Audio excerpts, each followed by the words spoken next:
Très bien, alors on va essayer d'aborder ce deuxième thème de ce soir, après la formation sur l'Amida. Ce que j'ai appelé en fait repenser notre relation à Akadosh Baruch Hu, c'est lié à notre paracha. On va voir dans quelle mesure c'est lié à la paracha de Noach. Et c'est une des bases absolument essentielles de la pensée juive. On va parler donc ce soir de la façon dont un juif regarde la création du monde, en tout cas pas telle qu'elle a été, mais telle qu'elle se présente à nous. Le regard que nous portons sur la nature. Nous sommes tous habitants d'une terre qui est remplie de merveilleuses choses, des choses moins belles, peu importe, mais en tout cas, on a tous une posture d'observateur de la vie, de notre vie, de ce qui est autour de nous. Et la question est la suivante: quel est le regard qu'on porte sur le monde naturel par rapport au monde miraculeux? Je m'inspire ici dans ce cours en grande partie des écrits d'un Rav qui s'appelle qui habite à Londres, qui s'appelle Rav Tatz, Rav Akiba Tatz, et qui a donc écrit un texte qui me paraît assez essentiel pour notre formation dans la vie.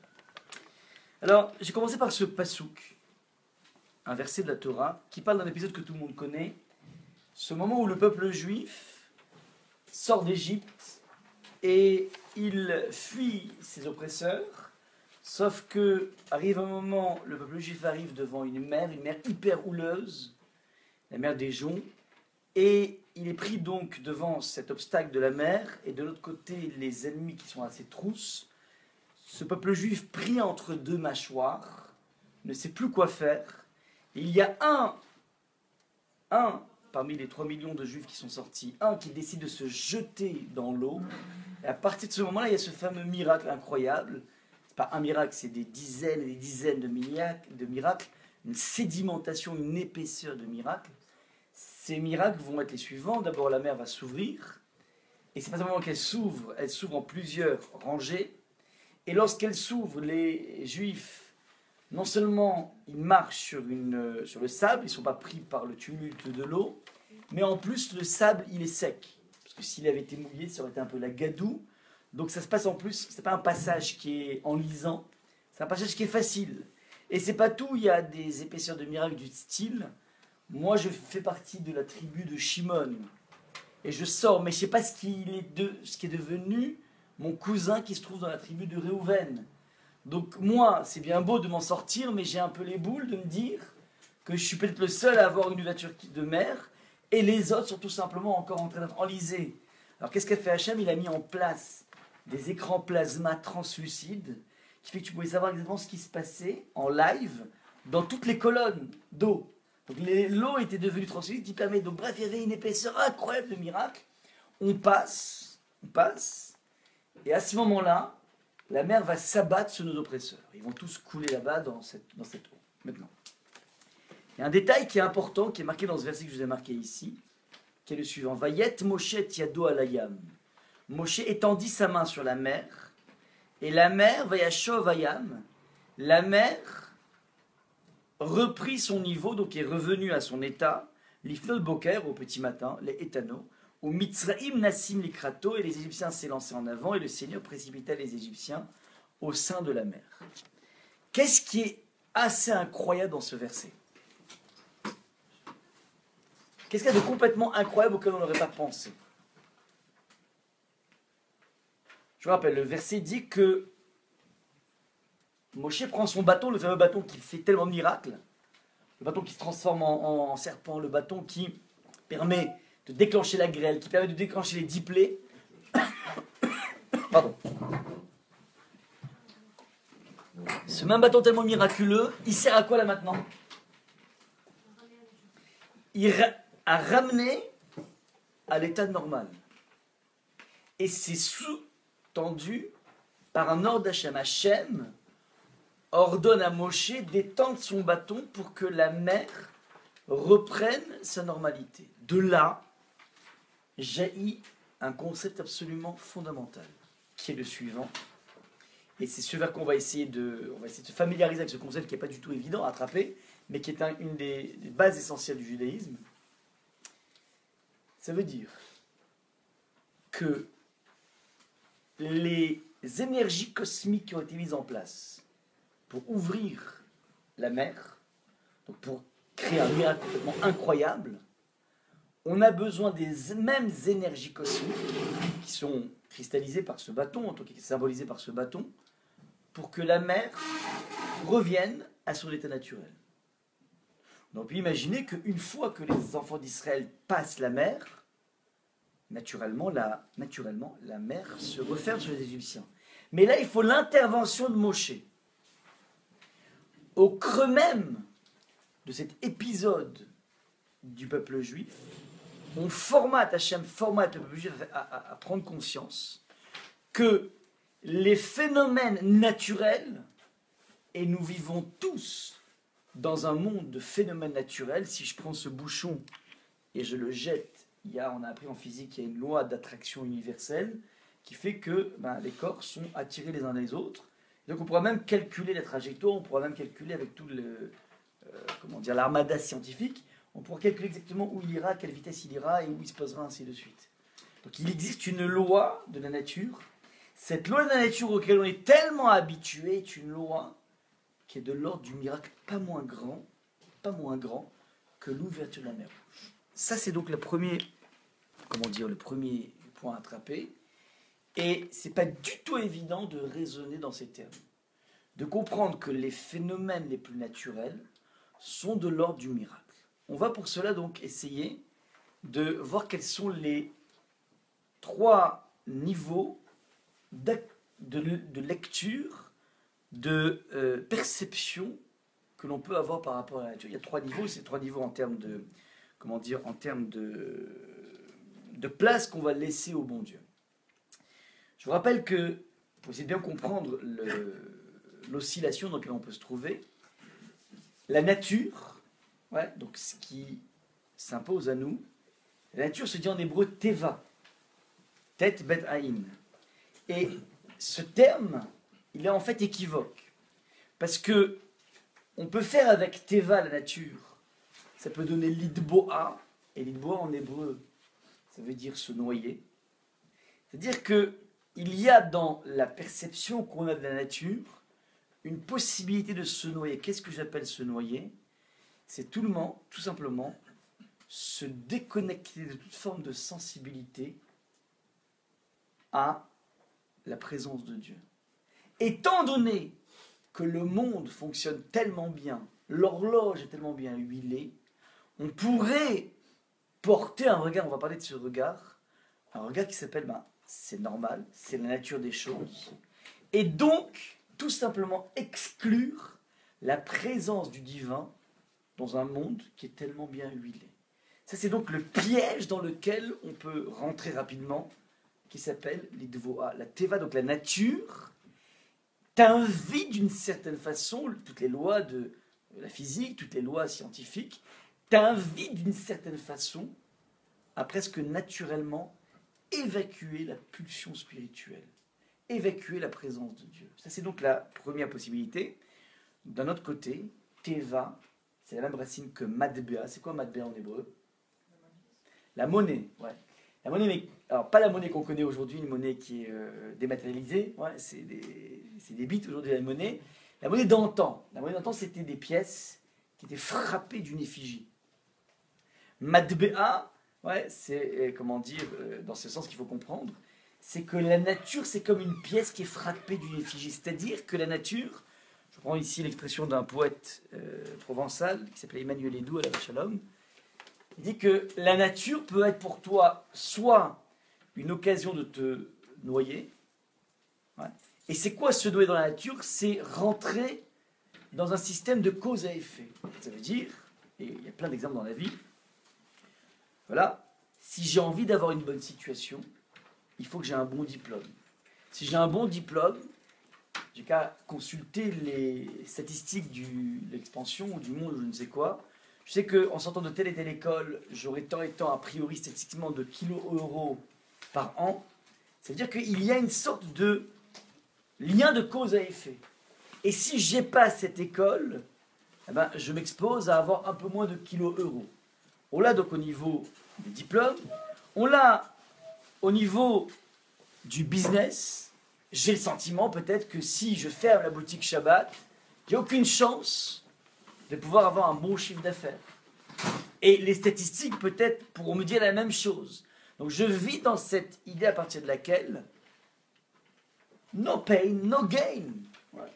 Si tu veux gagner plus, il faut travailler plus. Il y a cette notion de, comment dire, de causalité naturelle qui s'impose de partout. De la même façon, je peux voir ça aussi dans la vie sentimentale.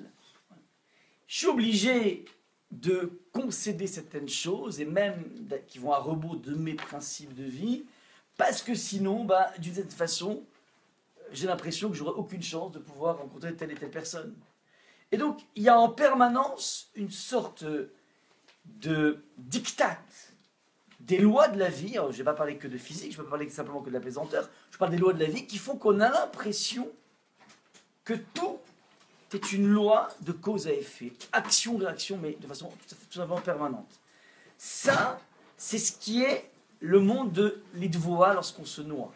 On se noie et donc on sera amené à dire mais je peux pas, tu comprends, tout le monde fait ça, je peux pas me distinguer, je peux pas jouer les Rabbi Jacob, je peux pas faire ça. On a tous l'impression que finalement le monde est figé.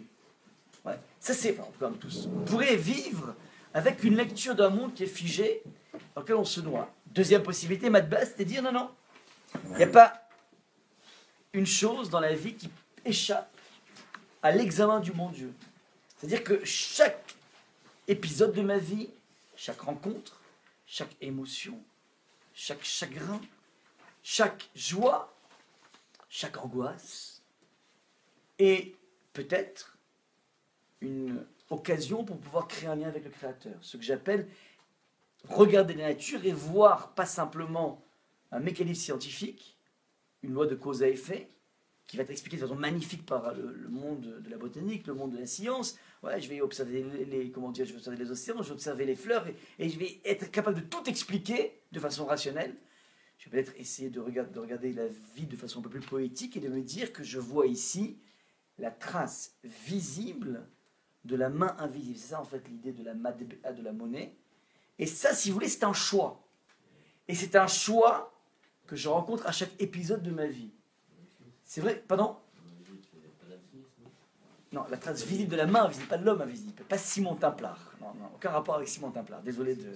Ouais, le sein, non mais c'est très... Ouais. Non, la trace visible, c'est-à-dire qu'il y a une trace visible de la main invisible. Ouais, Hachem, il est invisible, mais il a laissé en place plein de clins d'œil. Ouais. Et si tu portes les bonnes lunettes, tu pourras tout simplement être ému de voir cette interférence permanente du bon Dieu. Là, donc, se loge dans notre regard qu'on a par rapport à la nature, et quand je parle de nature, c'est pas que la nature au niveau botanique, c'est la nature de la vie. Ouais, c'est que no pain, no gain, c'est que tel et tel diplôme amène tant et tant de kilos euros, et que, comme j'ai dit tout à l'heure, si j'ouvre Shabbat, ce sera beaucoup peut-être plus simple au niveau fric, bref, et que c'est comme ça que ça se passe. Tout c'est comme ça que ça se passe, c'est comme ça que le monde est mené. Ça, c'est le monde de la noyade. C'est-à-dire le monde dans lequel Akadosh Baruch Hu échappe à ce monde. En tout cas, on l'a exclu de ce monde. Ou bien, je décide, non, de voir même dans un métro boulot dodo, dans une vie hyper récurrente, une vie qui a que très peu de zones d'excitation, que très peu de zones de fun, je peux quand même essayer de porter un regard qui sera un regard dynamique, dans lequel je vais essayer de percevoir la présence d'Akadosh Baruch Hu. Ça, ce sont les deux pôles vers lesquels on est maintenant. On va essayer de définir ici trois, c'est pas un jugement chas shalom, hein, c'est juste pour voir un petit peu comment dans la vie existe certains types d'individus, et c'est jamais statique, ça veut dire ça dépend des événements. Je vais marquer ici trois niveaux. Le niveau numéro 1 des individus dans leur croyance en Dieu, donc déjà, on parle de personnes qui croient en Dieu, et qui ne croient pas simplement qu'il y a un Dieu créateur, mais qu'il y a un Dieu qui peut interférer. Ouais, donc vous savez que une grande différence avec beaucoup de religions, c'est que notre croyance à Hachem n'est pas une croyance qui est cantonnée à un Dieu horloger ou un Dieu gendarme, c'est une croyance qui part du principe qu'il peut interférer en permanence. Ça, c'est le niveau numéro 1, je dis il peut. Donc, il y a d'autres niveaux qui sont beaucoup plus puissants. Ça veut dire quoi? Il peut interférer. Ça veut dire qu'il a créé le monde, il a mis en place une idéologie qui s'appelle la Torah, qui va être un petit peu le plan du monde, et je vis ma vie avec des règles rationnelles. Ça veut dire que je mets en place un plan de vacances, ouais, et je le fais de façon rationnelle, en fonction de mes économies, je vais décider d'aller dans telle et telle destination, Et dans ce projet que j'ai mis en place, j'ai une démarche totalement rationnelle. Et si tout se passe bien, je vais me faire des super vacances aux Seychelles. J'ai tout mis en place. Il y a l'argent, il y a le tour opérateur, il y a, comment dire, au niveau de la jonction entre le train et l'avion, j'ai pris suffisamment d'espace pour gérer les intempéries. Et j'ai envie de dire que je vais prier au bon Dieu que le projet se réalise. Et ma prière va être du style, fais que tout se passe de façon normale. C'est-à-dire qu'il n'y ait pas d'interférence. C'est-à-dire qu'on vit très souvent dans la vie avec une volonté que tout se passe normalement. Ça veut dire que les choses soient sous le règne de la nature. On ne se rend pas compte dans cette velléité du normal qu'on est en train de dire à Geshbro, tu sais quoi, mais tu n'interfères pas et c'est très bien comme ça.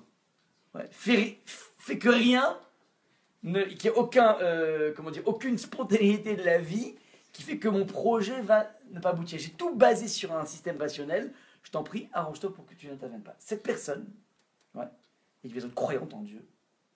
Et lorsqu'il fait Shema Israël, c'est une mitzvah que nous faisons 2 fois par jour, il dit Shema Israël Hashem Elokeinu. Écoute Israël, Hashem Elokeinu. Hashem, c'est mon Dieu. Ça veut dire que c'est lui qui nous a créés, c'est lui qui sous-tend la réalité. Mais il manque une chose. Dans la vie de cette personne, lorsqu'il pense à Shema Israël, il y a la fin du verset. Hashem Echad. C'est quoi Hashem Echad? Ça veut dire que tout ce que je vois n'est que lui. Il n'y a pas lui et la nature. La nature, c'est aussi lui. Et donc, lorsque j'espère que toutes les choses se passent normales, je suis en train de prier d'une façon, je montre par cette prière que les choses sont distinctes. La nature, c'est différent du bon Dieu. Et je demande à Hachem, laisse les lois que tu as mises en place dans la nature fonctionner de façon que tout aille bien. Je fais des efforts énormes au niveau business, je mets en place une stratégie, je prie Hachem pour que tout se marche bien. Je ne suis pas en train de prier pour que je dégote le rôle mignon. Là, c'est vrai que c'est antinaturel. Je prie Hachem pour que tout reste naturel. Ça, c'est donc le premier niveau. On comprend tout de suite le problème de ce niveau. C'est qu'on a fait fi de un homme illévado du fait qu'il n'y a pas, lui, dans une différenciation par rapport à la nature. La nature, c'est son émanation, et dans une émanation directe. Ça, c'est donc le premier niveau. On peut tous se reconnaître, au moins toujours, si ce n'est à certaines époques de notre vie, dans ce premier niveau. Il y a un deuxième niveau qui dépasse les perceptions de la nature, enfin de la vie, qui dépasse celui-là. C'est de prendre conscience qu'il n'y a pas de différence entre lui, entre Hachem et la nature. Si vous voulez, il n'y a pas d'indépendance, la nature ne fonctionne pas en roue libre. Il peut interférer, et il est en permanence le poumon de cette nature. Ça veut dire que la nature est une sorte d'outil dans les mains du Créateur pour mettre en place une conduite du monde.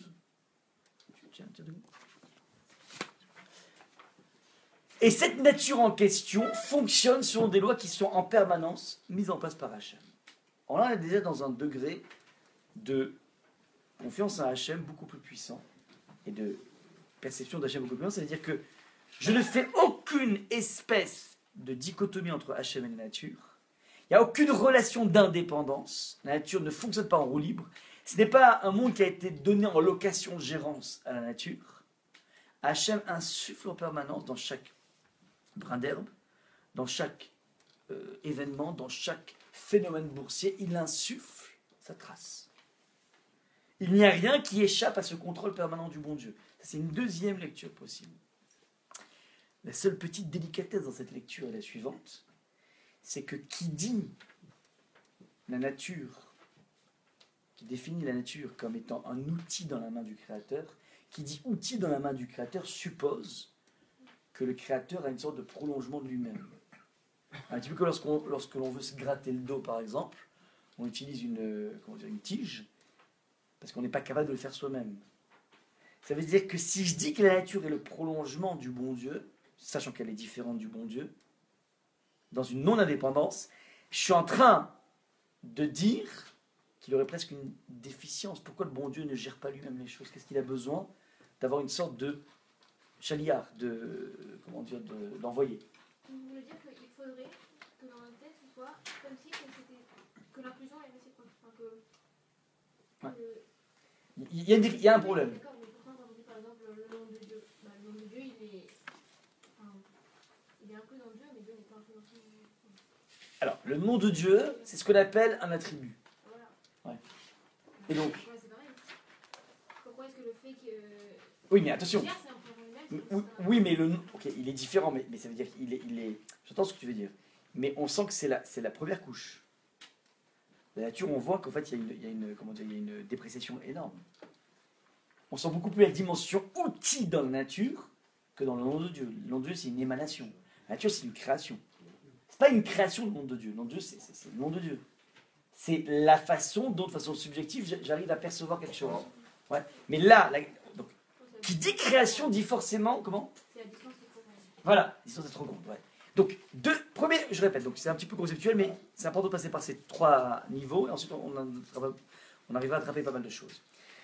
Le premier niveau, c'est croire que la nature fonctionne de façon indépendante, et que des fois Hachem interfère dans la nature. La nature a ses lois. Maintenant, lorsque c'est nécessaire, alors la sortie des Juifs d'Égypte, bon, Hachem Akash Baruch Hu arrive, il met le paquet. Ouais. Il y a un problème en Israël en 1948, en 1967 ou en 1973. Boum, Akash Baruch Hu donne des génies à Moshe Dayan qui va faire que ta. Et donc, il y a des choses incroyables. L'idée de, par exemple, Red sur Antébé. Ouais, donc, c'est-à-dire, il y a une situation complètement bloquée, verrouillée, aucune chance, boum. Il y a un génie qui a une idée, grâce à des prières, et boum, Akash Baruch Hu interfère. Mais de façon générale, ouais, il y a une indépendance. Ça, c'est le premier niveau. Deuxième niveau, il n'y a pas d'indépendance entre les shalom.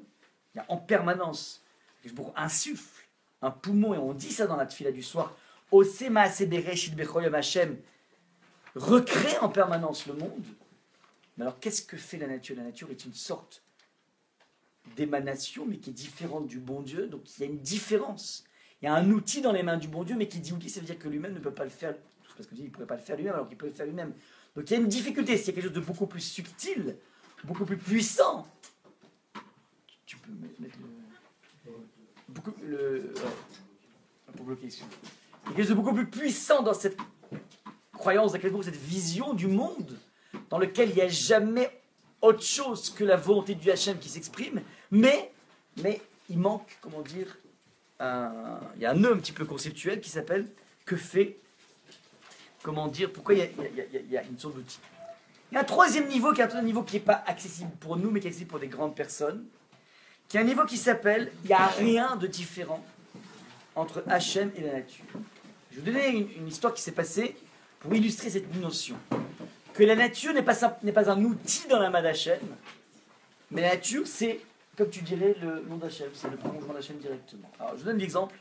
Il y avait un jour la fille de Rabbi Hanina ben Dossa qui était, un peu paniquée,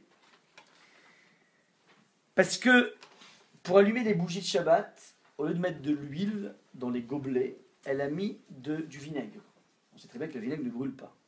Elle était paniquée à voir son père, elle dit « Papa, je me suis complètement planté, ça ne pourra jamais marcher, les bougies de Shabbat, c'est le mitzvah d'allumer les bougies de Shabbat, ça ne pourra jamais marcher, comment je fais ?» Et Rabbi Chaim ben Dossa, zen, tranquille, peinard Léonard, il dit « Écoute, celui qui a dit à l'huile de brûler, dira aussi au vinaigre de brûler. » Et qu'est-ce qui s'est passé? Ils ont allumé avec du vinaigre, et il y a eu le même phénomène qui se passe avec de l'huile, alors que tout le monde sait qu'au niveau physique, ça ne marche pas, cette histoire. Donc, il y a un miracle qui s'est opéré, pourquoi un miracle? Parce que les lois de la nature définissent un fonctionnement, et faire du vinaigre un comburant, ça c'est impossible. Et il y a ici donc une idée assez incroyable, qui est la suivante, c'est que Rabbi Chaim ben Dossa, lorsqu'il voyait de l'huile brûler, il dit bah c'est normal. Il disait waouh, l'huile ça brûle. C'est-à-dire qu'il voyait dans le phénomène physique d'une huile qui brûle, il ne voit pas quelque chose de normal, il est intrigué par ça. Il est intrigué parce qu'il voit partout le bon Dieu. C'est-à-dire, dans le monde le plus naturel qui existe, il ne voit que du bon Dieu. Ça, c'est ce qui se passe au niveau du regard que porte Rabbi Chaim Mendoza. Mais comme lui, dans la vie, il voit en permanence l'expression de la volonté du bon Dieu partout, donc, puisque tout n'est que bon Dieu, tout n'est que expression de sa volonté, donc à partir de là, il n'y a absolument dans son référentiel aucun souci à ce que la volonté du bon Dieu s'applique aussi sur le vinaigre, puisque finalement, c'est pas l'huile qui brûle, c'est la volonté d'Hachem que quelque chose brûle qui fait les choses. Ce qui sous-tend une flamme n'est pas toute la technique de la flamme, c'est la volonté du bon Dieu. Il y a une volonté du bon Dieu qui est des lumières qui sont allumées pendant Shabbat, donc les choses vont se faire. Ça, c'est ce qu'on appelle la dimension du miracle. On est très très loin de cela, mais c'est juste, je veux vous montrer que ce miracle, il jaillit non pas d'un marabout, mais d'un individu qui porte un regard tout à fait différent du nôtre. Dans le même ordre d'idée, on sait que Moshe Rabbeinu va être le sauveur du peuple juif. Et Moshe Rabbeinu avait fait un cours une fois là-dessus, je vous rappelle cet élément. En tant que sauveur du peuple juif, en fait, il n'est pas né sauveur. Il n'est pas né, si vous voulez, avec une sorte de gène de tzaddik. C'est quelqu'un qui est devenu, à l'âge de 80 ans, il est convoqué par Hachem et il dit « Waouh, j'ai vu ton comportement depuis 80 ans, je voudrais bien faire de toi un libérateur. » Maintenant, il ne s'adresse pas comme ça à lui. Il attire dans un endroit qui s'appelle le Mont Sinaï. Et là-bas, il est pétri par une révélation. Alors, c'est pas Jeanne d'Arc, c'est ni Jésus, c'est ni Mahomet. Hein. C'est qu'il voit un phénomène bizarre, qui est ce fameux buisson ardent, qui brûle mais qui ne se consume pas. Ouais. Qui brûle mais qui ne se consume pas. Et il dit, mais c'est quand même bizarre. Il est intrigué par ça. Et à ce moment-là, Akadosh Baruch Hu lui dit, je veux que tu sois celui qui va, sauver mon peuple, qui va libérer mon peuple. Le Ramban Nachmanide fait un lien entre la révélation, c'est-à-dire l'observation de Moshe, et le fait qu'il soit choisi pour être le guide d'Israël.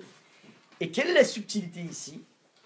C'est que si on avait été à la place de Moshe, je peux vous signer qu'on aurait vu du feu. C'est le cas de le dire. Parce que, réfléchissons un tout petit peu. À partir de quel moment tu es en train de te dire, mais c'est bizarre, il y a un feu, mais le buisson ne brûle pas. Il faut observer la chose pendant plusieurs minutes. Parce que si tu arrives et tu passes et tu vois un feu, ben tu passes et puis c'est tout. Tu n'as pas suffisamment de temps d'observation pour dire, tiens, à l'instant T, il y avait tant et tant de bois. À l'instant T, plus 2 minutes, il y a moins de bois. Enfin, il y a autant de bois. Ah tiens, c'est bizarre. Nous avons tous les jours, nous, des phénomènes semblables à Moshe. Une plaque de cuisson, ouais, c'est ça. Une gazinière, c'est ça. Tu as un feu, et jamais ça se consume. Alors, on est habitué. On n'est pas intrigué par la plaque de cuisson, une gazinière, ouais. Tu as du feu, et jamais les trucs en fer ne bougent. Ouais. Donc nous, on voit ça sans arrêt. Maintenant, Moshe Rabbeinu, il voit ça. Comment se fait-il que Moshe Rabbeinu, lorsque il voit ça, il est intrigué. Et nous, on ne serait pas intrigués. Parce que Moshe Rabbeinu, c'est ça en fait, ce qu'on appelle le regard candide, le regard de ce dont je vous parlais dans le numéro 3, dans le niveau numéro 3, le regard de Moshe regarde ce qu'il voit, faites attention, et ne regarde pas ce à quoi il s'attend à voir. Nous passons notre vie à avoir un préjugé de ce qu'on va voir. On a énormément de mal à porter un regard vierge sur la vie, sur la nature, sur toute notre vie, on a du mal à porter un regard vierge.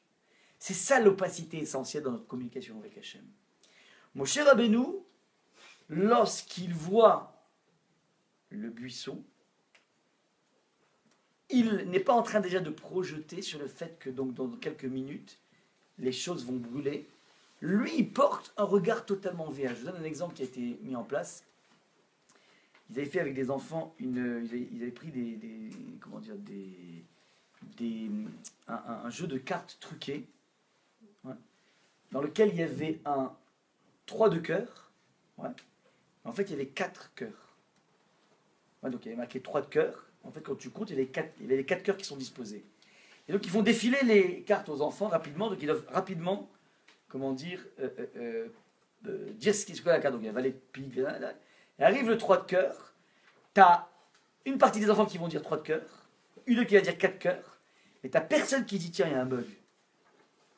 Pourquoi? Parce que tu lis ce à quoi tu t'attends à lire. C'est ce qu'on appelle le préjugé, ce qu'on appelle l'idée préconçue.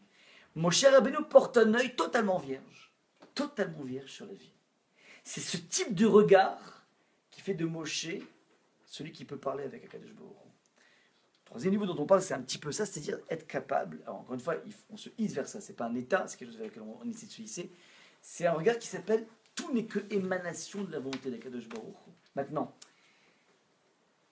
que fait la nature? Que font toutes ces lois de causalité naturelle? Que font toutes ces statistiques qui t'amènent à croire à une tendance de la vie? Que font ça? Ce n'est qu'un masque derrière lequel Hachem se cache. Hachem se cache derrière la loi de la gravitation universelle. Hachem se cache derrière toutes les lois, les cycles économiques de Jougla, de Kundratiev, qui vont expliquer exactement pourquoi la crise de 29 et le crash boursier sont arrivés, parce qu'il y a tel et tel ingrédient.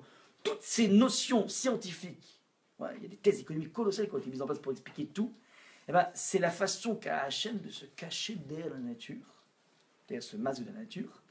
Et tu peux être piégé, comme on a dit au début, mais lorsque toi, tu es, à un niveau dans lequel tu ne vois que Hachem, alors tu peux te poser la question pour des gens qui ont ça, alors à quoi ça sert de mettre en place cette nature? À quoi sert cette nature?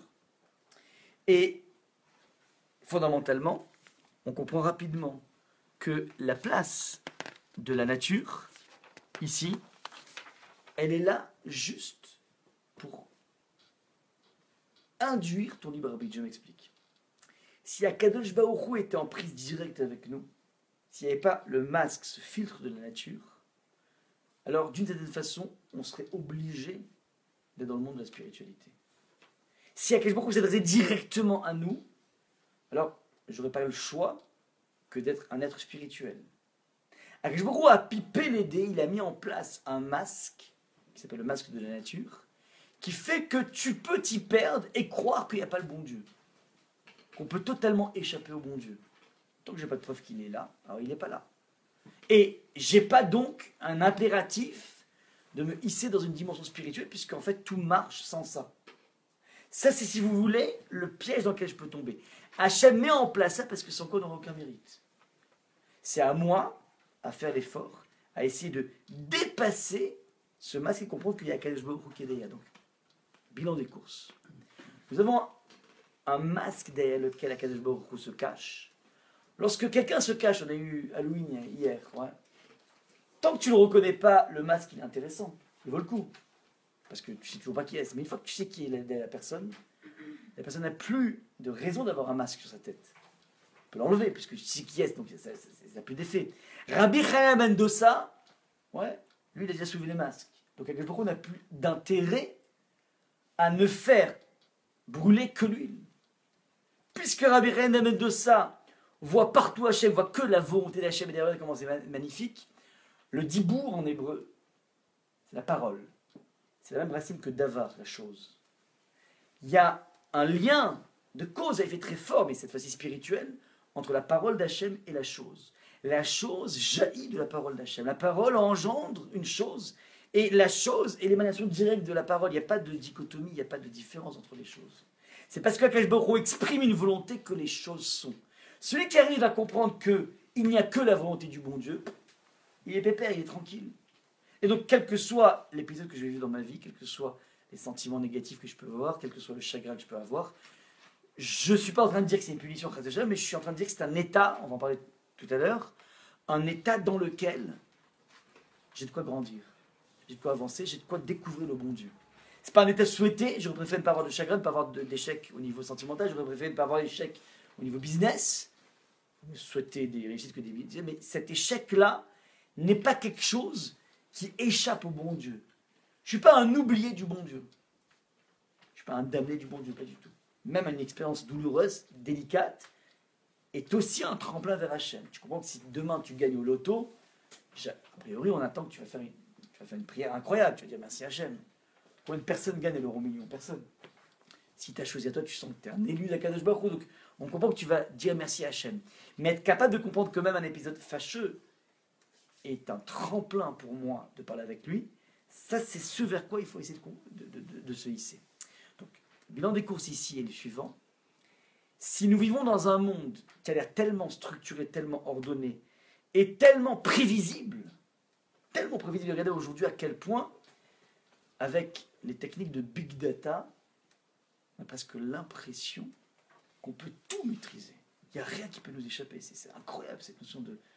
C'est quoi le big data? C'est cette faculté de faire des calculs extrêmement complexes avec des tonnes et tonnes d'informations qui me permet de créer un profil de tout. Ça veut dire on peut savoir aujourd'hui, j'ai un ami qui travaille là-dedans, on peut savoir aujourd'hui en plantant une graine exactement combien de clémentines l'arbre va donner. Grâce à une étude extrêmement fine et une récolte d'informations colossale du terrain, d'exposition, de trucs, on met tout ça dans un algorithme et ça nous permet de savoir exactement. C'est incroyable. Ça veut dire que tout se passe comme si le monde va se départir de sa spontanéité. Et qui dit départir de sa spontanéité, puisqu'il est prévisible, donc ça veut dire que tout se passe comme s'il n'y a pas cette pulsion divine permanente. On ne se rend pas compte à quel point c'est dans ces colossales de la science, petit à petit, de façon insidieuse, c'est pas volontaire, je ne pense pas que c'est volontaire des scientifiques, vont petit à petit nous déconnecter d'un monde avec Hachem. Maintenant, toute cette puissance de la nature, cette prévisibilité de la nature, cette puissance de la relation de cause à effet, elle est là pour tester ton libre arbitre. Je l'ai marqué ici dans le document, c'est un point vraiment important de pensée juive qu'il faut connaître, de culture juive. L'homme, le premier homme s'appelle Adam. Ouais, le texte nous dit Vaïtzer Hashem Elokim et Adam Afar Mina Adama. L'homme a été créé Afar Poussia Mina Adama depuis la terre. Vaïpar Be'apav Nishmat Chaim Vaï Adam Nefesh Chaya. Et Hashem lui a insufflé dans ses narines un souffle de vie. On a ici donc classique la création de l'homme. Et on remarque ici un point assez intéressant, c'est que l'homme s'appelle Adam. Adam.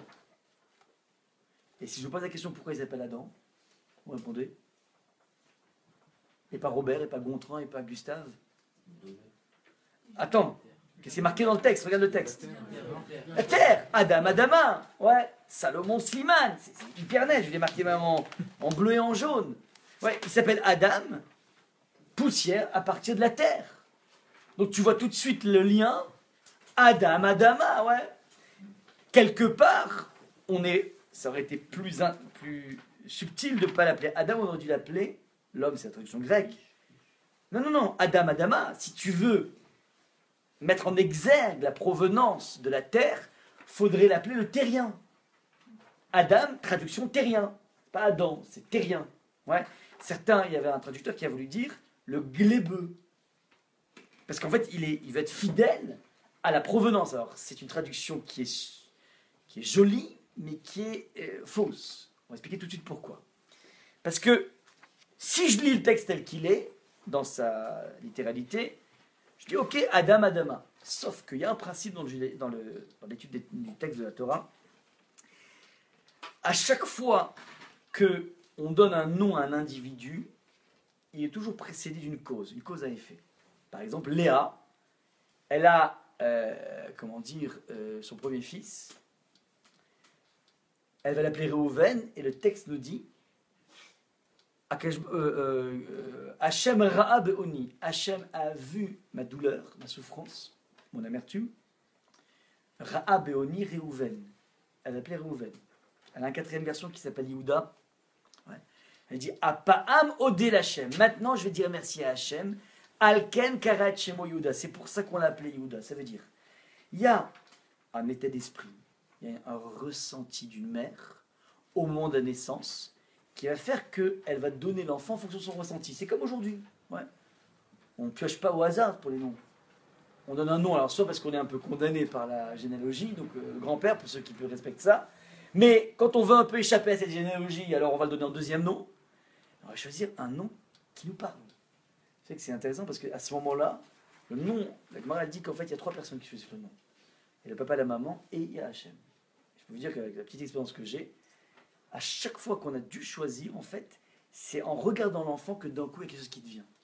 Nous, par exemple, on n'était jamais clair jusqu'à la veille de l'abri. C'est un truc de fou, quoi.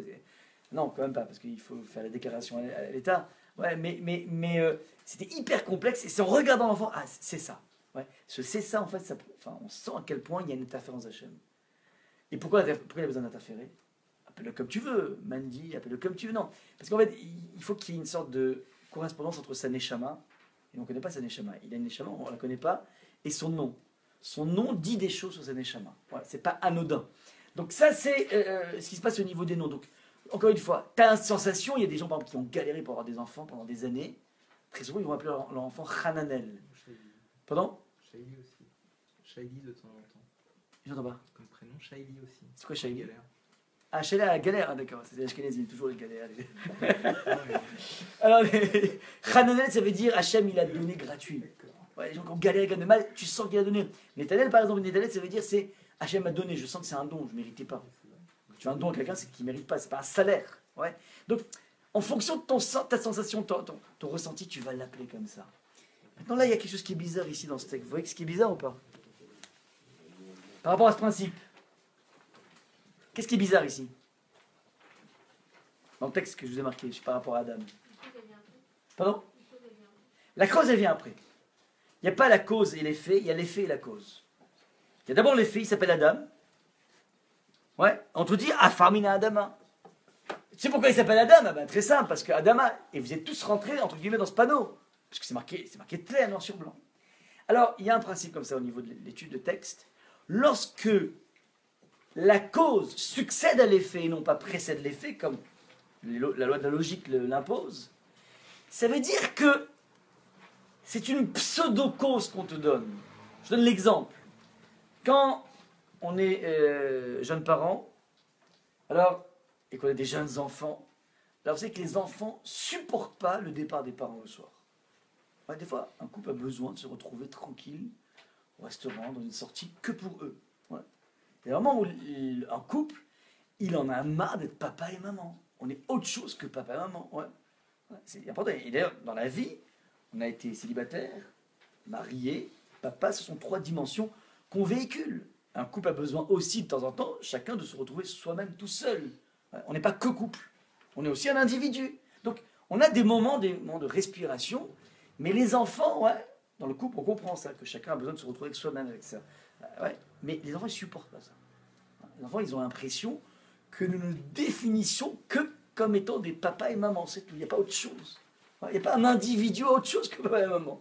Donc, lorsqu'on veut sortir le soir, au début, on la joue authentique, franco, on éduque les enfants à la vérité, et ils nous font tellement la misère qu'après, on est obligé de pipoter.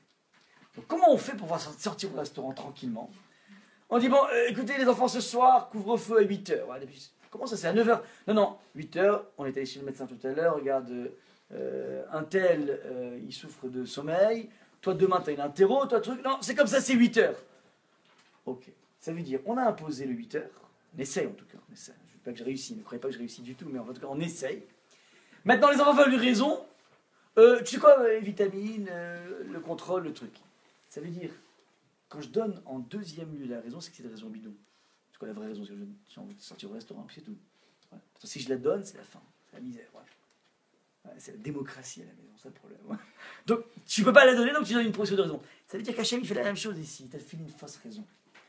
C'est pour ça que c'est une traduction fausse de dire le terrien ou le glébeux. Alors, c'est mignon, ça fait un peu argile. Mais la vraie raison, c'est que Adama veut dire aussi Édamé, ce sont les mêmes lettres.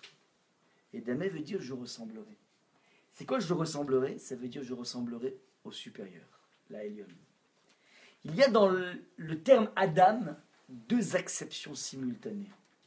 La dimension charnelle de Adama, la terre, et la dimension sublime de la ressemblance avec le bon Dieu. Et ce qui est extraordinaire, c'est de regarder un petit peu la différence avec tous les systèmes philosophiques, ouais, pour parler de cette notion de corps et d'âme, de conscience et de monde charnel, donc cette structure duelle de l'homme que tout le monde reconnaît, les philosophes, les littéraires, ouais. Tout le monde comprend qu'il y a une spécificité humaine, qu'il n'est pas animal, et chacun va l'exprimer dans des mots différents. Regardez le génie du Lashon HaKodesh, qui est tout résumé dans le terme Adam. Adam veut dire deux choses. Et ça, le paradoxe d'un individu. On est à la fois une marmite charnelle et en même temps une marmite bouillonnante d'ambition spirituelle, d'ambition. Ça, c'est le libre arbitre par excellence. Akadosh Baruch Hu nous plonge dans une nature qui crie qu'une seule chose, c'est l'absence du bon Dieu. Et c'est ton choix personnel de dépasser la dimension Adama de ta lecture et de mettre des lunettes qui s'appellent Adam et Damé, la Elion, je ressemblerai au supérieur. Jusque-là, l'acception qu'on doit avoir, la façon de contempler notre monde, et je vous ai parlé de la nature au niveau nature, la verdure si vous voulez, mais on a compris aussi toute la vie. Ouais, mon business, mes relations sentimentales, mes relations amicales, mes relations familiales, tout ça, je peux les lire dans un rapport de cause à effet, ou bien je peux porter un regard juif là-dessus. Par exemple, telle personne m'a fait une crasse, ouais. Je peux porter un regard, ok, un regard vendetta, ok, hyper rien pour attendre. La vengeance est un plat qui se mange froid. Ben, je peux porter un regard juif qui s'appelle j'ai reçu une vexation, j'ai reçu tel et tel souci. Je pars du principe que tout vient et directement télécommandé par Hachem. Il n'y a rien qui lui échappe, et pas simplement le mouvement des constellations, pas simplement les fluctuations de la bourse, mais aussi cette personne qui m'a humilié devant telle et telle personne. Ça aussi, c'est quelque chose qui est sous l'examen du bon Dieu. Ça veut dire que je devais recevoir une claque, je ne sais pas pourquoi, aucune idée, et que la personne qui me l'a donnée n'est qu'une marionnette. Alors qu'il a tort, évidemment qu'elle a tort, parce qu'on n'a pas le droit d'humilier quelqu'un, on n'a pas le droit de faire des crasses à quelqu'un. Il a tort, mais de toute façon, si ce n'était pas lui, c'était quelqu'un d'autre qui aurait eu la crasse. Ce n'est pas quelque chose qui le disculpe. C'est juste par rapport à moi, je dois prendre les bonnes lunettes. Il y a un message qui m'est envoyé par le bon Dieu. Je vais raconter toujours de façon extrême. C'est un contemporain qui s'appelle Rav Wolbe, et qui un jour, juste pour montrer un petit peu lorsqu'on met en place cette lecture jusqu'à où ça va. Lui, Rav Wolbe était derrière une porte, les grandes portes des synagogues. Puis une personne qui est rentrée de façon fracassante. Donc il a bousculé Rav Wolbe, donc il a fait un bond un peu en avant, comme ça. Et il y avait son élève, Rav Lerter, contemporain, Rav Lerter, qui a observé la scène. Donc vous imaginez le rabbin, un vieux rabbin comme ça, qui est tranquillement adossé à une porte. Puis un bonhomme qui passe derrière, le rabbin il arrive comme ça. Le Rav Lerter a vu son Rav, il nous a témoigné la chose suivante, c'est incroyable. Il ne s'est même pas retourné pour voir qui lui a fait ça. Quand on te marche sur les pieds dans le métro, tu regardes et tu regardes et éventuellement tu dévisages si la personne ne demande pas pardon. Rav Wolbe ne s'est même pas retourné pour mais d'où ça vient ça. C'est-à-dire, Rav Wolbe a fait de façon presque, et ça qui est magnifique, presque automatique, le calcul suivant. Je devais être bousculé. Maintenant, il y a un abruti qui ne sait pas se tenir, enfin qui rentre de façon... Fais attention quand tu es dans une porte, il y a quelqu'un qui est derrière. Donc c'est un bonhomme qui a un problème d'éducation. C'est pas maintenant à moi je n'ai pas maintenant à moi le rôle d'éduquer la personne. La première des choses que je dois faire, c'est m'éduquer moi-même. Dans le deuxième temps, éventuellement, je pourrais essayer d'aller parler à la personne, mais si je parle tout de suite à la personne, ça veut dire que je vais être dans une volonté de me venger quelque part. Ouais, non, pas d'alimenter, mais de dire, voilà, j'attends des excuses. Tout se passe comme si c'est la personne qui est responsable. Il a une petite responsabilité d'avoir été, entre guillemets, le messager de quelque chose que j'aurais dû avoir. Voilà le calcul que fait Rav Wolbe de façon incroyable. Appliquez ça dans tous les rapports heurtés de la vie. Je peux vous garantir que d'abord ça donne une douche assez froide, mais après tu regardes la vie de façon avec un zen absolument incroyable. Ça c'est ce qu'on appelle la lecture, qui est soit lecture Teva, nature, soit la lecture Matbea, trace d'Akadosh Baruch Hu. Alors c'est une dynamique qu'on met en place, ça prend beaucoup de temps, mais il faut enclencher déjà une perception, c'est la première partie dont on a parlé. Deuxième chose, qu'est-ce que nous, on va faire dans notre vie, à part la vision des choses, comment on agit. Ça veut dire, quelle est ma part personnelle. Si je dis, de façon idéale, il n'y a que la volonté du bon Dieu. j'ai presque envie de dire, alors à ce moment-là, tu sais quoi, je vais aller pioncer tranquillement. J'attends que la vie se fasse. Puisque de toute façon, tout n'est que l'émanation du bon Dieu. De quelle est ma part personnelle? J'ai qu'à attendre que le salaire tombe, que les diplômes, comment dire, viennent à moi. Puisque, de toute façon, depuis quand je vais, moi, intervenir? C'est bon Dieu qui intervient, c'est lui qui fait tout. Quelle est la part de l'individu dans ce schéma? Alors, parfois on a conscience que c'est le bon Dieu qui met à l'épreuve, mais parfois on ne sait pas dans quelle direction. Et parfois, donc, on est obligé de tâtonner. Et il n'y a personne qui pourra t'aiguiller si ce n'est des... C'est-à-dire, tu ne pourras avoir comme aiguillage qu'un aiguillage rationnel. Et on est dans cette impasse, entre guillemets impasse, mais c'est là que tu vas tester ton dialogue avec le bon Dieu. Il n'y a aucun marabout au monde, quand je dis marabout, je pense aussi à un kabbaliste, des pseudo-kabbalistes, je parle, ouais. Il n'y a aucun kabbaliste au monde qui pourra te dire, ça c'est à vous. Il n'y a plus. À une époque, on avait un Kohen Gadol, il avait un pectoral, ouais, c'était sympa, il avait le iPad, ouais, le iPhone, ouais. Le iPad, le iPhone. Je suis sûr qu'il s'inspirait de ça, Steve Jobs. Le pectoral, bah oui, il y a 12 pierres de couleur. Vraiment, on ressemble à un iPhone. 12 pierres. T'es arrivé, tu t'appelles comment? Sarah, fille de qui? Ok, boum, Sarah, fille de qui? Toi, ton boulot c'est ça, ton mari c'est lui, ton truc c'est ci, ta ville de truc c'est ça. Ouais, tout était écrit. Ouais. T'as pas d'hésitation. On avait cette vision prophétique, il n'y a plus de prophète aujourd'hui, c'est fini la prophétie. Donc tu n'es que toi en face du bon Dieu, netto, sans aucun intermédiaire. Effectivement, plusieurs chemins s'ouvrent sur toi. Eh ben, quand on est devant cette entre guillemets, ce dilemme, eh ben voilà, je dis à Akadosh Baruch Hu, j'ai pas d'autre choix que de prendre une direction, je ne vais pas rester statique, je te demande de m'aider là-dedans. Ouais. Je peux même vous dire que lorsqu'on vient prendre conseil auprès de grandes autorités, moi ça m'est arrivé une fois, j'étais allé voir Rav Steinman pour un vrai carrefour de ma vie, et bon, considéré comme le plus grand maître de la génération, je l'ai vu, donc c'était en 1990. 96. Je suis allé voir en 96, enfin, il y a 20 ans. 20 ans, je suis allé le voir et je lui posais des questions qui étaient tellement. Qui devaient déterminer tout ce que j'allais faire. Enfin, c'était vraiment un chapitre de ma vie absolument essentiel. Donc, je suis allé le voir et alors, j'ai fait 3 fois la queue, parce qu'il y a beaucoup de gens qui vont le voir, donc il faut faire la queue. Pendant 3 quarts d'heure, j'ai fait la queue, puis je suis arrivé au moment où c'était ma place et j'ai pas osé. Donc, le lendemain, je suis revenu, encore une fois, et j'y vais, j'arrive pas. Trop. 3e fois, je lui dis, bon, j'ai pris un après-midi pour écrire la question. Donc, elle était là, elle était marquée dans tous les trucs et tout. Je suis arrivé, mon tour, j'arrive, je lis la question, voilà, j'essayais ça. Et bon, il m'a parlé comme ça. Maintenant... Non,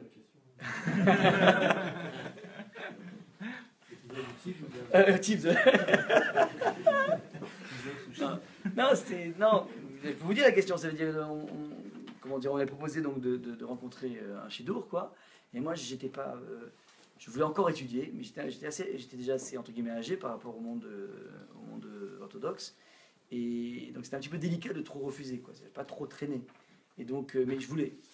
Donc je suis là, je dis voilà, on me proposait. Alors, en plus, les gens me disaient ouais, si tu loupes cette proposition, t'es fou. Enfin, tu vas louper l'occasion de ta vie. Bref, il m'a mis une pression, les gens, incroyable. Moi, je voulais encore étudier, j'étais pas encore assez plein, enfin, à mon sens, quoi. Je veux savoir si je délire, si c'est de l'orgueil déguisé, peut-être, tu vois. Ça fait des gens, le mec, le tzaddik, qui a pas envie de. Plein de choses. Je veux savoir, j'avais du mal à me scruter à l'intérieur de moi. Et ce que j'ai fait, le truc c'est comme ça, c'est que en fonction de la question que tu poses, tu auras une réponse. Mais imagine que tu la poses mal, c'est ça qui m'angoissait le plus. Imagine un paramètre, tu peux pas lui dire ah au fait, je lui envoie un SMS, je lui dis écoute, j'ai juste oublié ça, tu peux pas. Ouais, ça marche pas comme ça. Donc c'est un moment de grâce, tu en profites et sinon ben tant pis. Donc je voulais être clair d'abord, mais il y a aussi une prière qu'on fait quand on va avoir une grande autorité, c'est on dit ça veut dire j'ai une démarche qui est logique, je m'adresse à Akadosh Baruch Hu, t'as mis des jalons qui véhiculent, comment dire, des exemples dans le monde, qui véhiculent des... Alors je te demande que, fasse que cette démarche, elle soit couronnée et que tu lui mettes la bonne réponse dans la bouche. C'est encore une fois une démarche de lien avec Hachem, même si entre guillemets il y a un intermédiaire, un très grand intermédiaire, mais c'est pas une dimension de curé. Ouais. C'est que j'espère que, enfin je prie à Akadosh Baruch Hu, donc je suis pas en train de parler avec la personne, je suis en train de parler avec un messager d'Hachem. Je le vois que comme messager d'Hachem, tout grand qu'il est. Ouais. C'est-à-dire que j'ai pas une courte vue qui s'arrête à une personne, c'est le danger, parce que les gens vont diviniser des individus, des rabbinim par exemple. C'est extrêmement dangereux. Donc je le considère exclusivement comme un très grand messager, une personne incroyable, mais pas plus qu'un messager. Et donc j'espère qu'il va me donner la réponse. Donc voilà, c'est un petit peu ça. Et ça a vraiment déterminé toute ma vie, quoi, votre chaîne. Donc ça c'est donc l'idée. Maintenant, quelle est ma part personnelle? Alors, début de la paracha de cette semaine, on a donc une spécification, un point de détail qu'on pourrait dire.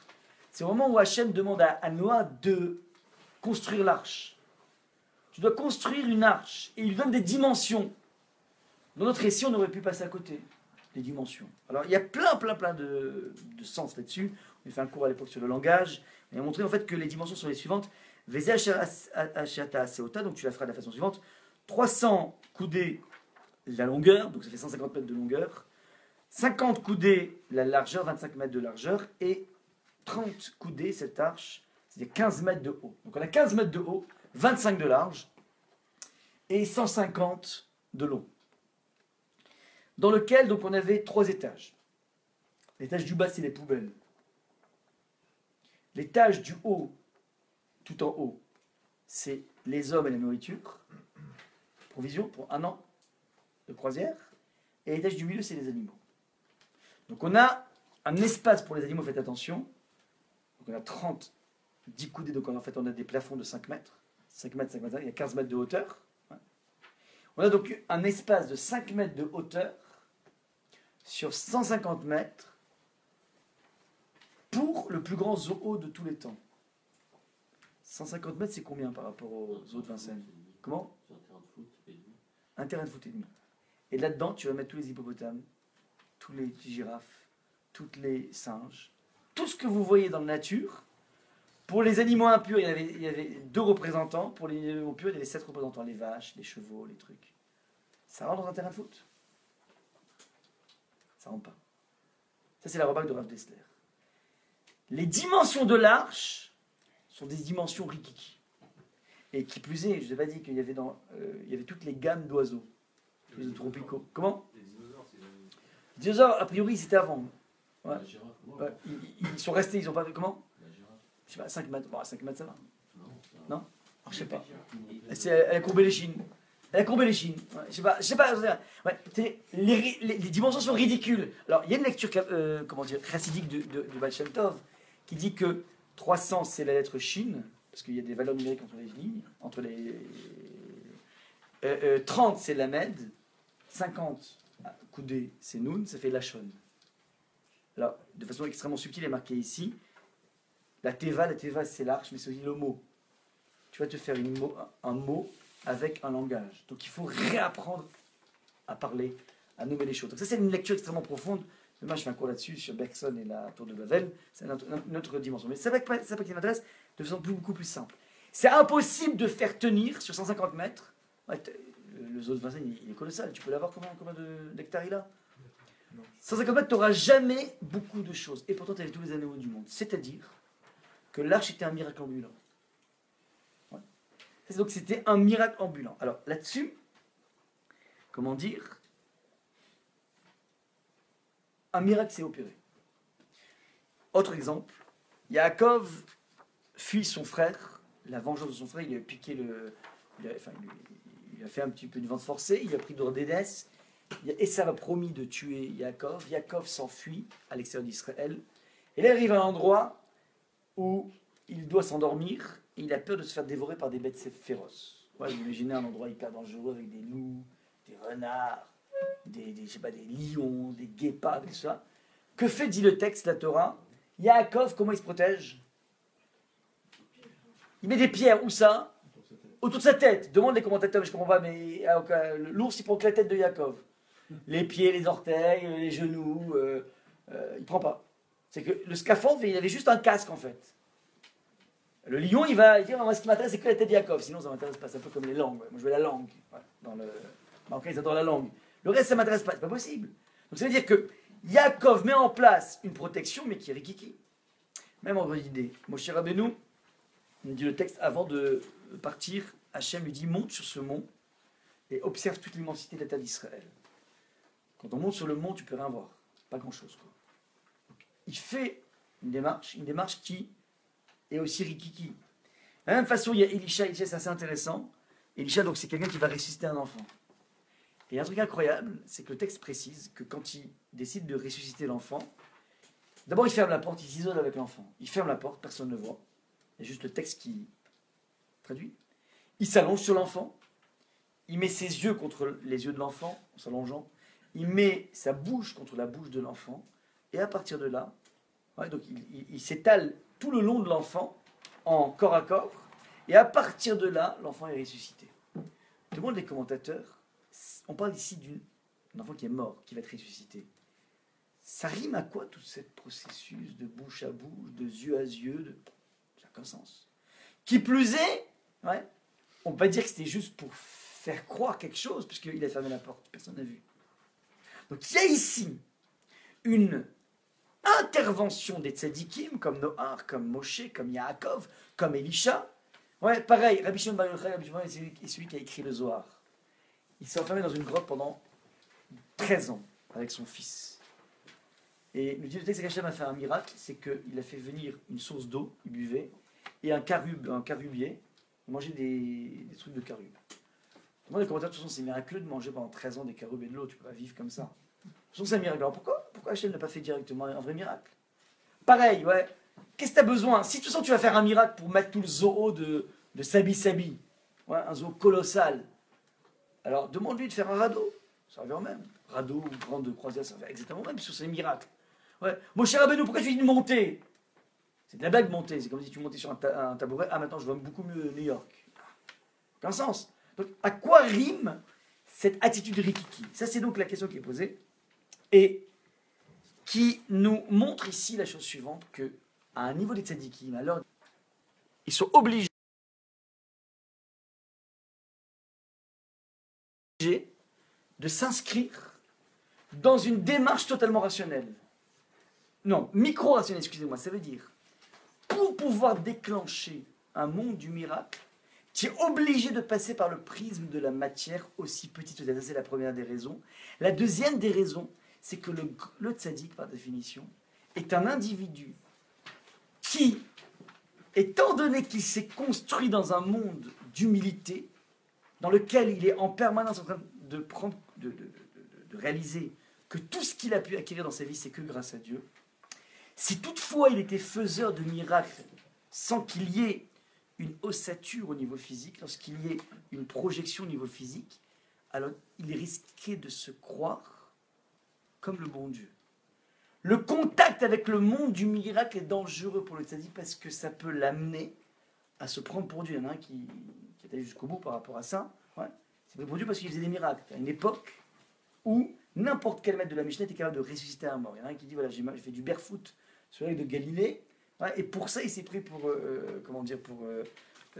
quelqu'un de miraculeux, il s'est pris pour un dieu, alors que c'est une époque où n'importe quel maître de la Mishnah était capable de ressusciter un mort. Donc, bref, la nécessité de passer par une attitude rikiki qui s'appelle construire une micro-arche, est là juste pour que le tzaddik ne rentre pas dans le piège de croire qu'il est faiseur de miracles. C'est donc ce qui se passe au niveau de l'attitude. Nous ne sommes pas des tzaddikim, on est à un autre niveau. Le deuxième niveau, et on va délimiter ici trois autres catégories de personnes. Vous avez des personnes qui, elles, ne sont pas à ce niveau de Noach, et qui vont, dans la vie par exemple, j'ai besoin d'argent, je rentre dans le business. Et pourquoi je rentre dans le business? Tout simplement parce que, en fait, je sais pertinemment que tout vient d'Akadosh Baruch Hu, mais j'ai besoin de palper la réalité de la vie pour en permanence me convaincre. Donc, je rentre dans une décision rationnelle auquel je ne crois pas. C'est ça qui me permet de me connecter en permanence avec Hachem. Je mets en place, par exemple, Benoît il va dire, voilà, je bosse 7 heures par jour. En fin de compte, 7 heures par jour, peut-être qu'il y a tellement de posts Facebook, tellement de posts café, tellement de posts cigarettes, qu'en fin de compte, je n'ai pas tellement besoin de ça. Dorénavant, je décide de travailler 4 heures par jour. Et je sais pertinemment que le même chiffre d'affaires, voire mieux, pourrait arriver en 4 heures par jour parce que c'est plus dense, parce que théoriquement, rendement décroissant, parce que des millions de choses. Et je décide de consacrer 3 heures pour Hachem. Je donne un exemple comme ça. Ça veut dire que l'individu est ancré dans une réalité bien claire, mais à chaque fois, à chaque contact avec la réalité est un pense-bête pour lui rappeler que finalement, tout ne vient qu'Akadosh Baruch Hu. Je vous ai marqué ici dans le document, comment dire, 4 rois qui ont essaimé dans le clan d'Israël. Il y a David, Asa, Yehoshaphat et Chizkiyahu. Ces 4 rois, nous dit le Midrash, avaient des stratégies différentes de guerre. David, nous dit le texte du Midrash, déclarait la chose suivante. Je poursuivrai mes ennemis et je les vaincrai et je ne reviendrai pas du champ de bataille sans les avoir détruits. Ça, c'est l'attitude de David Améler. Je leur mets la pâtée, mais la pâtée jusqu'au bout, et tant qu'il y en a encore un en vie, je le déchire. Et Akadosh Baruch Hu a dit, donc c'était la prière que faisait David, il dit voilà, moi ce que je veux c'est faire ça avec les ennemis. Et Hachem lui a dit, Amen, je le ferai. Le deuxième roi c'est Asa, il dit, moi j'ai pas la force de les détruire. Juste, je les poursuis moi, et toi Hachem tu t'occupes de les détruire. Tu envoies le choléra, tu envoies n'importe quoi. Hachem il a dit, Amen, qu'il en soit ainsi, et c'est passé comme ça. Le troisième il s'appelle Yehoshaphat. Lui, il dit, moi j'ai ni la force de les détruire, ni la force de les poursuivre. Moi, juste ce que je fais, c'est que je chante. Je fais des téhilim. Ouais, je prie. Et je t'en prie, tu fais le reste, Hachem. Et Hachem, il dit qu'il en soit ainsi. Et le bonhomme, il a juste chanté. Il s'est mis juste à chanter, c'est-à-dire à prier Hachem. Et c'est passé. Chizkiyahu, c'est le top. Il fallait écouter Chizkiyahu. Et dit, moi, ni je peux les détruire, ni je peux les poursuivre, ni j'ai la force de chanter. Je dors et tu gères le reste. Le Midrash dit que c'est ça que ça s'est passé. Il n'a rien foutu. Je sais pas pourquoi à gérer. Alors, quand on lit Midrash, on a l'impression que le top niveau c'est Chizkiyahu et la personne la moins forte, la moins élevée, c'est David Améler. Et en fin de compte, à la lueur de ce qu'on a vu là maintenant, c'est exactement l'inverse qui se passe. C'est-à-dire, David Améler est l'individu par excellence qui est capable d'être inscrit dans une stratégie, dans un plan marketing, dans un business plan hyper rationnel et ne pas y croire une once.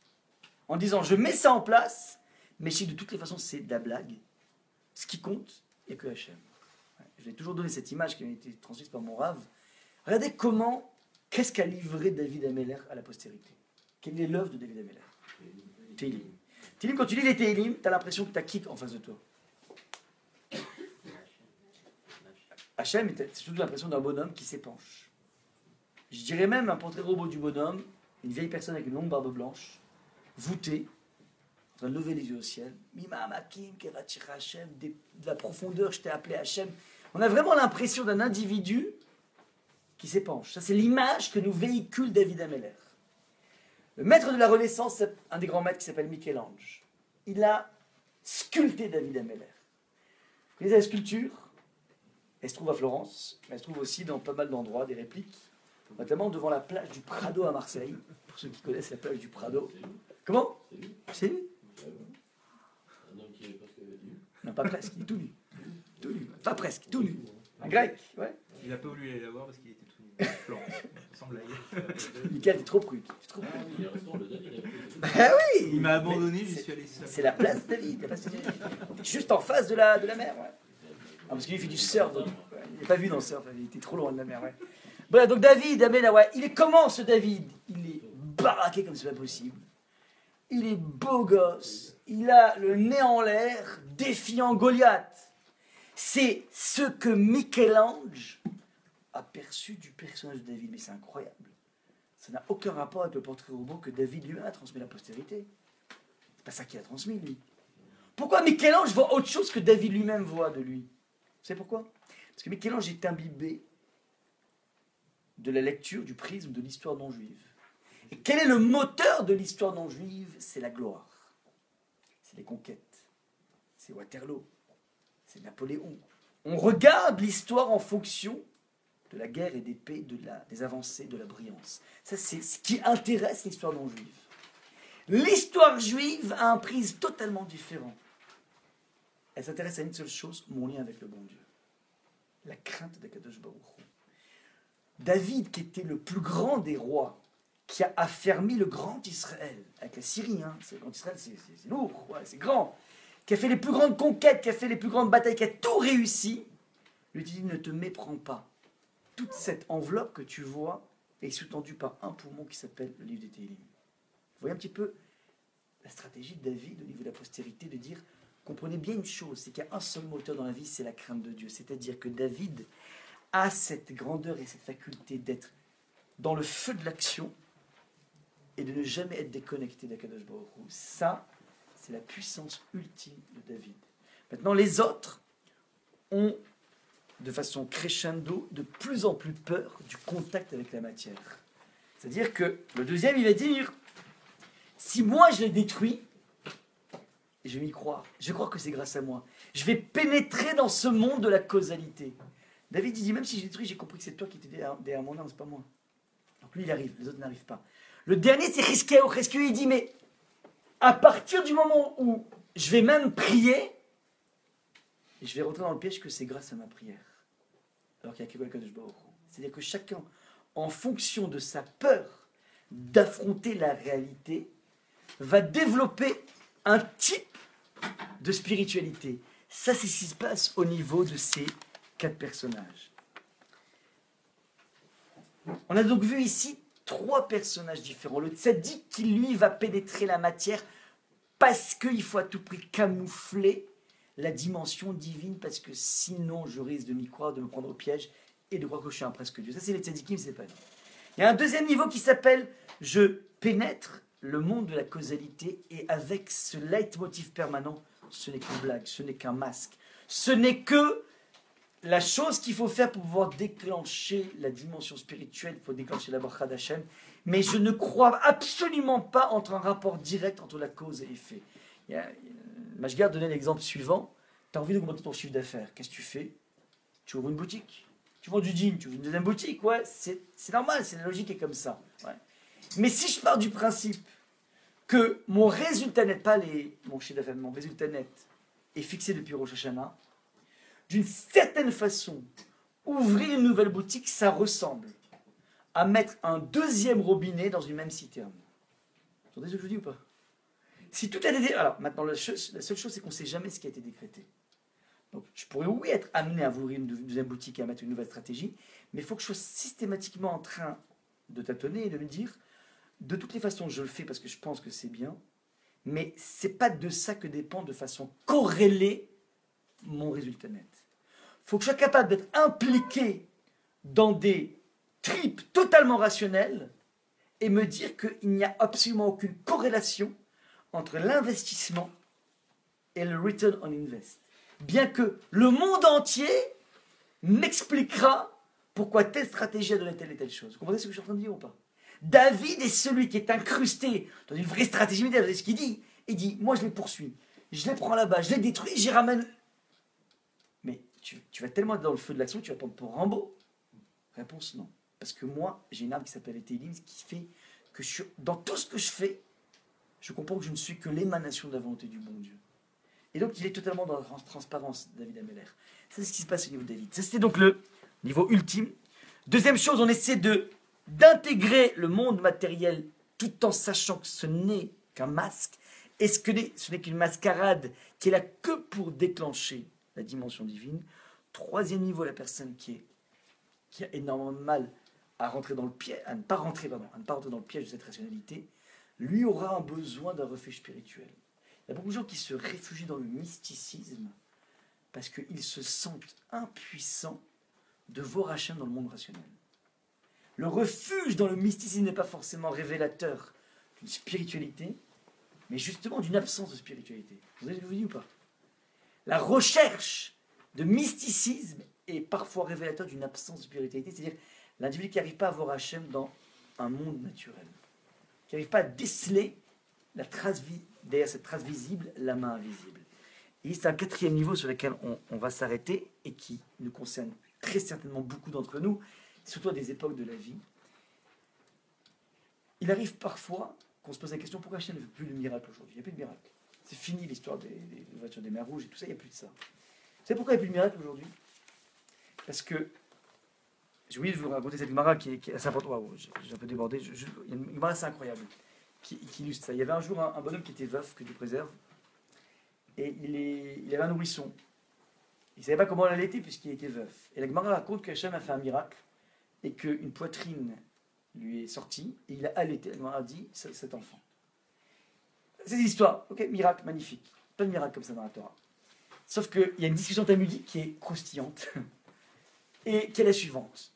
Il y a un avis qui dit waouh, incroyable, t'as vu ce miracle qui a été fait, quelle grande personne. Ouais. Et un autre avis qui dit oh là là, qu'est-ce que c'est lamentable cette personne. Il a fallu que Kadosh Baruch Hu transforme la nature, que d'un coup la poitrine d'un homme devienne porteur de lait. Ouais. Pour cet homme, qu'est-ce qu'il est vil cet homme. Il y a un débat talmudique comment observer cet homme. L'idée est la suivante, ça veut dire il est parfois dans la vie, quand tu n'arrives pas à voir Hachem dans une rationalité, alors ça te fait du bien d'avoir des miracles, d'avoir des clins d'œil d'Akadosh Baruch Hu, mais c'est révélateur de ses faiblesses. La force est David, c'est la faculté dans un monde rationnel de trouver une solution rationnelle en te disant mais tout vient d'Hachem.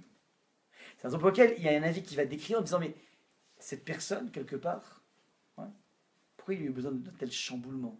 Sa poitrine masculine devient porteuse de lait. Pourquoi un tel, bouleversement de la nature?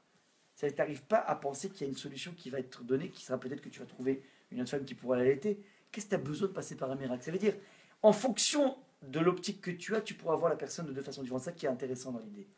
Il y a un dernier niveau, lorsque dans la vie, tu n'arrives pas à voir Hachem dans la rationalité, tu peux te hisser dans le miracle. Mais il y a des fois dans le miracle où et notre génération est très comme ça, même si on arrive devant des miracles, on va essayer de trouver une dimension rationnelle au miracle.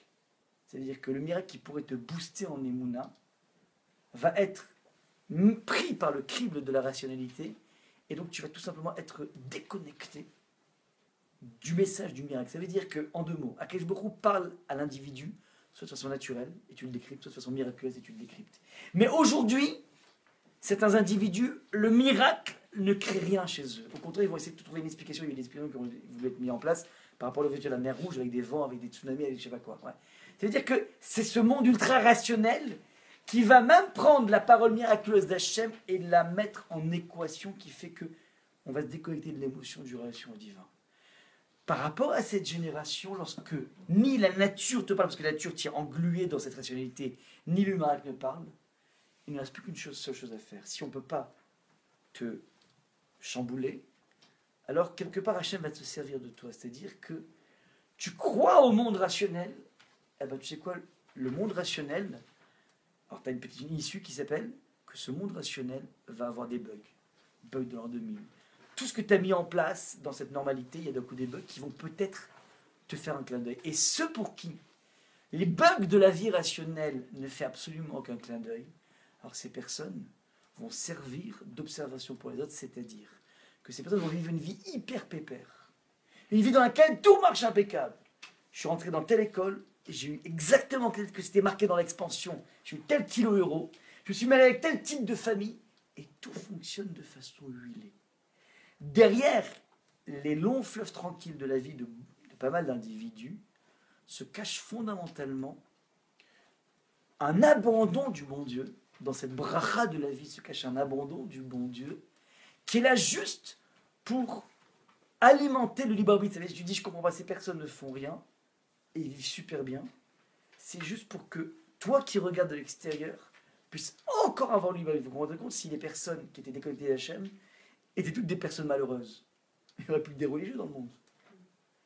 Il existe des gens qui rentrent dans le mécanisme total de la nature en évacuant totalement le bon Dieu, et ça marche très bien.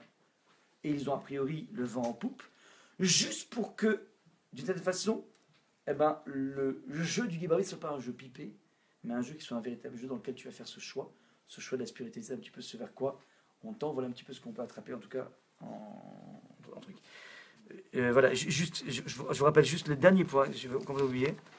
On a deux grandes thèses par rapport à notre façon d'aborder Akadosh Baruch Hu. Je l'ai marqué ici, le Sabbat de Vadok, vous lirez, et le Chazon Ish.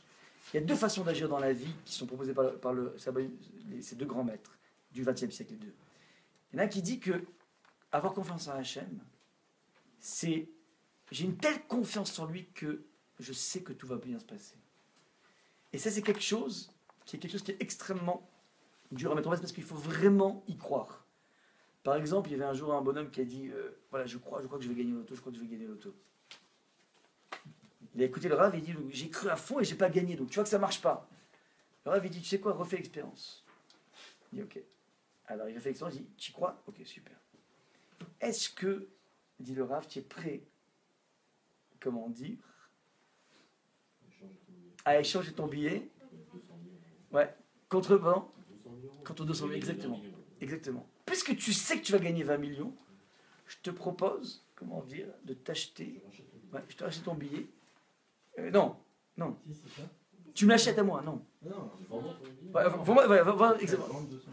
Et la personne a dit non, ça veut dire, il dit, ah, tu vois que tu n'as pas cru jusqu'au bout. Bref, cette idée à partir de laquelle je crois jusqu'au bout, on n'est plus capable aujourd'hui. Il ne reste plus que la façon que le Chazon a développé les choses. Vous lirez bien, ce Chazon, il est essentiel. C'est vraiment une des bases de la pensée juive. Concernant la confiance en Hachem, une vieille erreur s'est glissée dans le cœur de beaucoup de personnes qui croient que la confiance en Hachem est fausse. Car tant que n'a pas été dévoilé l'avenir par le biais d'une prophétie, aucun avenir n'est sûr. En effet, qui connaît les desseins d'Hachem? À vrai dire, on ne connaît pas ce qui est bien pour nous. En fait, la confiance, c'est... Alors, il dit voilà, te dire que tout ira bien, c'est faux. Tu sais pas ce qui t'attend.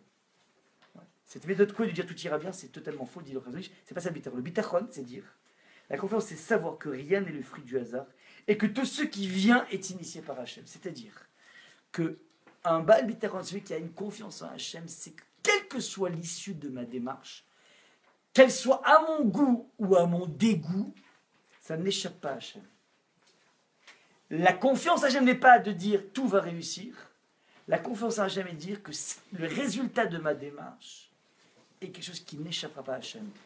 Plus on se renforce là-dedans, je peux vous dire, plus la vie est d'un zen complètement incroyable. Quelles que soient les tensions qu'on a dans la vie, je sais que Hachem observe ces tensions et donc j'ai de quoi grandir par rapport à ça. C'est pas le destin qui s'accable sur moi, c'est pas qu'il m'a oublié, c'est pas qu'il est méchant avec moi, c'est pas que je suis le vilain petit canard du monde juif parmi tous les juifs. Non, pas du tout. C'est que j'ai quelque chose à explorer ici et j'ai les ressources suffisantes pour y avancer. C'est vrai que le défi du Chazon Ish, c'est un Chazon Ish absolument essentiel dans un livre qui s'appelle Emunah Bitachon, qu'il faut au moins connaître de par cette citation. Je m'arrête là. Alors, Bezat Hashem, regardez, écoutez, le papier a tourné ou pas au niveau des coordonnées? Ah ouais, non, il faut. Michael, tu thésaurises.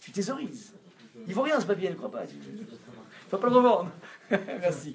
Regardez, on a fait d'abord un changement de lieu et à la demande de pas mal de personnes et de plusieurs sondages, il est fort possible que nous passions du mercredi au mardi. Ça fait dès la semaine prochaine. Embêtant, Michael? Ah non, bon, je sais pas, voilà. Donc, il y a une base. Comment, voilà, on revient au Bercail, enfin pas au Bercail, mais à la date des Bercail.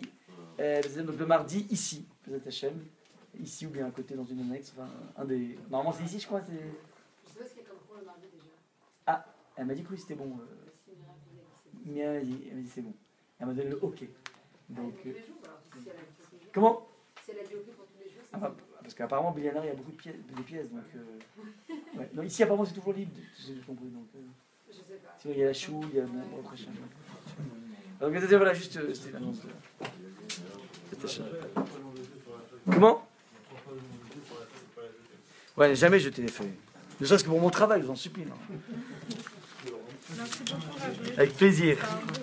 Ah, dans le premier coup, c'était où dans Héroïne? Ouais. C'était où dans Héroïne dans le premier coup? Je crois que c'est Samerbet ou Ainbet, je crois. Ainbet. Comment ça se fait que combien, ça? Des fois on arrive à avoir la 72. Shiacha d'Hachem 72. Ouais. pour des événements globaux, mais pas pour soi-même. Ça veut dire on arrive dans les... Je sais pas, par exemple, un événement familial, un truc comme ça. Sarah. Tu fais quand ça?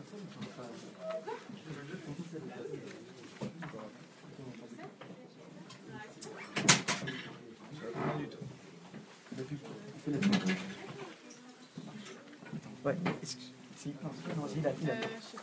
Non, de TikTok, tu parlais pas, ça va? Tu recherches qui toi? Je passe devant le coin. J'ai vu la lumière. C'est comme ma femme. Elle est sans enfant, je sais pas si on de l'air, on voit que des hommes. Elle s'est dit c'est tout pour les hommes. Elle a posé. J'ai vu dans la mercredi. voiture, elle attend. Non, c'est moi qui ai mis ça. C'est moi qui ai posé la question. On était dehors depuis 20 minutes. Mais tu sais que je vais.